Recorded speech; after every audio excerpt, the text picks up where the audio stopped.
ಪ್ರಿಯರೇ, ದೇವರು ಒಳ್ಳೆಯವರು, ಒಳ್ಳೆಯದನ್ನೇ ಮಾಡುವವರಾಗಿದ್ದಾರೆ.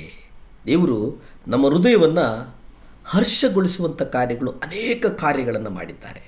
ಅದಕ್ಕೆ ಕೀರ್ತನೆಗಳು 18ನೇ ಕೀರ್ತನೆ 6-7 ನೋಡೋದಾದರೆ, ನನ್ನ ದೇವರನ್ನು ಪ್ರಾರ್ಥಿಸಿದನು, ಆತನು ತನ್ನ ಮಂದಿರದಲ್ಲಿ ನನ್ನ ಶಬ್ದವನ್ನು ಕೇಳಿದನು, ನನ್ನ ಕೂಗು ಆತನ ಸನ್ನಿಧಿಗೆ ಸೇರಿ ಕೇಳಿಸಿತು. ನೋಡಿ, ನಾನು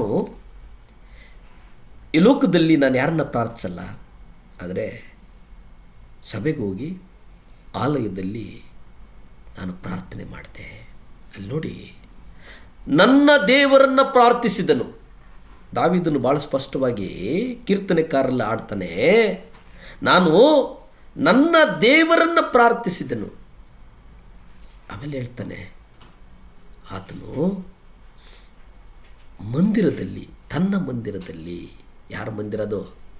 ಆತನ ಮಂದಿರ, ಆತನು ವಾಸವಾಗಿರುವಂಥ ಸ್ಥಳದಲ್ಲಿ, ಆತನ ಮಂದಿರದಲ್ಲಿ ನನ್ನ ಶಬ್ದವನ್ನು ಕೇಳ್ತಾನೆ. ಆ ಶಬ್ದ ಏನಪ್ಪ ಅಂತಂದರೆ, ಅದು ನನ್ನ ಕೂಗಾಗಿತ್ತು, ಅದು ನನ್ನ ನೋವಾಗಿತ್ತು, ಅದು ನನ್ನ ಮನಸ್ಸಿಗೆ ಬೇಕಾಗಿರುವುದಾಗಿತ್ತು. ನನ್ನ ಕಣ್ಣೀರನ್ನು ನೋಡ್ತಾನೆ. ಆ ಕಣ್ಣೀರು ಆತನ ಸನ್ನಿಧಿಗೆ ಸೇರಿ ಕೇಳಿಸ್ತಂತೆ. ಅದಕ್ಕೆ ದೇವರು ನಮ್ಮನ್ನು ಆತನ ರೆಕ್ಕೆಗಳಲ್ಲಿ ನಮ್ಮನ್ನು ಕಾಯುವ ಆತನು, ಕಣ್ಣಿನ ಗುಡ್ಡೆಯಂತೆಯೇ ನಮ್ಮನ್ನು ಕಾಯುವ ಆತನು, ತಮ್ಮ ಹೃದಯವನ್ನು ಬಿಗಿ ಮಾಡುವ ಆತನು. ಆತನೇ ಕರ್ತನಾದಂಥ ಯೇಸು, ಆತನೇ ಕರ್ತನಾದಂಥ ಯೇಸು. ನಮ್ಮನ್ನು ನೆಲಕ್ಕೆ ಹಾಕಬೇಕೆಂದು ಅನೇಕರು ಸಮಯ ನೋಡ್ತಾರೆ, ಆದರೆ ದೇವರು ನಮ್ಮ ಕಾಲು ಕಲ್ಲಿಗೆ ತಗಲದಂತೆ ಕಾಯುವ ಆತನು ಯೇಸು ಕ್ರಿಸ್ತನು. ನನ್ನ ದೇವರು ಆಶ್ರಯಗಿರಿ, ನನ್ನ ದೇವರು ಗುರಾಣಿ, ನನ್ನ ದೇವರು ರಕ್ಷಣೆಯ ಕೊಂಬು, ನನ್ನ ದೇವರು ನನ್ನ ದುರ್ಗ, ನನ್ನ ದೇವರು ಸ್ತೋತ್ರಕ್ಕೆ ಅರ್ಹನು.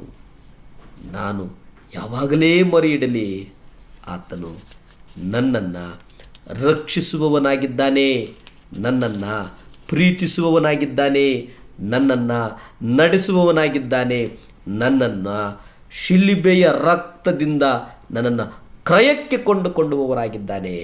ಆಕಾಶದಲ್ಲಿ ದೇವರ ಪ್ರಭಾವದಲ್ಲಿ ಸಿಂಹಾಸನದಲ್ಲಿ ಮಹಿಮಕರವಾದಂಥ ಮಹಿಮೆಯುಳ್ಳಂಥ ಫಲವಾದಂಥ ಒಂದು ಮೇಘದೋಪಾದಿಯ ಸ್ಥಳದಲ್ಲಿ ಪರಲೋಕದಲ್ಲಿ ಇರುವಾತನು ಕರ್ತನು.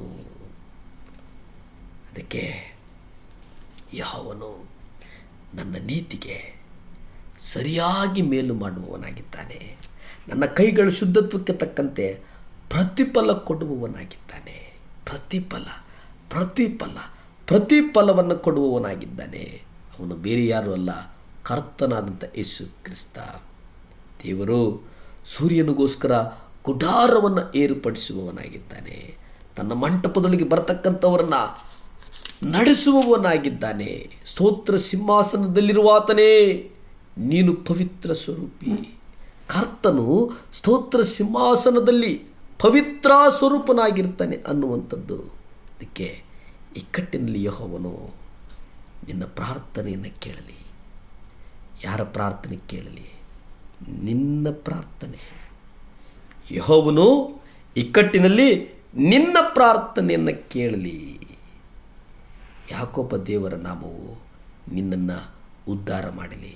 ಅಂದರೆ ನಮ್ಮ ಪ್ರಾರ್ಥನೆಯನ್ನು ಯೆಹೋವನು ಕೇಳಲಿ. ನಮ್ಮ ನಾಮವನ್ನು ಯಾಕೋಬನ ದೇವರು ಯೆಹೋವ ಈರೇ, ಯೆಹೋವ ನಿಸಿಯೇ, ಯೆಹೋವ ಇಮ್ಮಾನುಯೇಲ್, ಯೆಹೋವ ರಾಫಾ, ಇಮ್ಮಾನುಯೇಲ್ ಕಾಯುವಾತನು. ಪ್ರಾರ್ಥನೆ ಮಾಡಿಕೊಳ್ಳೋಣವೇ. ಭೂಮಿ ಆಕಾಶಗಳನ್ನು ಉಂಟು ಮಾಡಿದಂಥ ಸರ್ವಶಕ್ತನಾದಂಥ ದೇವರೇ, ಕೋಟಿ ಸ್ತೋತ್ರನಪ್ಪ. ನಮಗೆ ಆಶ್ರಯನು, ದುರ್ಗವು, ರಕ್ಷಣೆಯು, ಕೊಂಬಾಗಿರ್ತಕ್ಕಂಥ ಪರಮಪಿತನಾದಂಥ ದೇವರೇ, ಯಾರ್ಯಾರು 7 ಲ್ಯಾಂಪ್ ಚಾನಲ್ ನೋಡ್ತಾ ಇದ್ದಾರಪ್ಪ, ಅವರೆಲ್ಲರೂ ನಿಮ್ಮ ಕರಗಳಿಗೊಪ್ಪಿಸ್ತೇನೆ ಸ್ವಾಮಿ.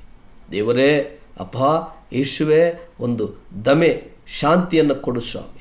ನಿಮ್ಮ ರಕ್ತ ಚೆಲ್ಲಲ್ಪಡಿ ಸ್ವಾಮಿ. ಯಾರ್ಯಾರು ರಕ್ಷಣೆ ಮಾರ್ಗಕ್ಕೆ ಬರುವುದು ನಿಮ್ಮ ಚಿತ್ತ ಆಗಿದೆಯೋ ಅವರು ರಕ್ಷಣೆ ಮಾರ್ಗಕ್ಕೆ ಬರಲಿನಪ್ಪ. ನಿಮ್ಮ ರಕ್ತ ಚೆಲ್ಲಲ್ಪಡಲಿ ಸ್ವಾಮಿ. ಮಕ್ಕಳ ಹೃದಯದಲ್ಲಿ ಸಮಾಧಾನ ಕೊಡು, ಸೌಖ್ಯ ಕೊಡು, ನೆಮ್ಮದಿ ಕೊಡು, ಸಹಬಾಳ್ವೆ ಕೊಡಪ್ಪ. ಆಶೀರ್ವದಿಸಪ್ಪ, ಬಲಪಡಿಸಪ್ಪ, ಸ್ಥಿರಪಡಿಸಪ್ಪ. ಸ್ತುತಿ, ಘನ, ಮಾನ, ಮಹಿಮೆ ನಿಮ್ಮೊಬ್ಬರಿಗೇ ಸಲ್ಲಿ ತಂದೆ. Amen, amen, amen. Hallelujah, hallelujah.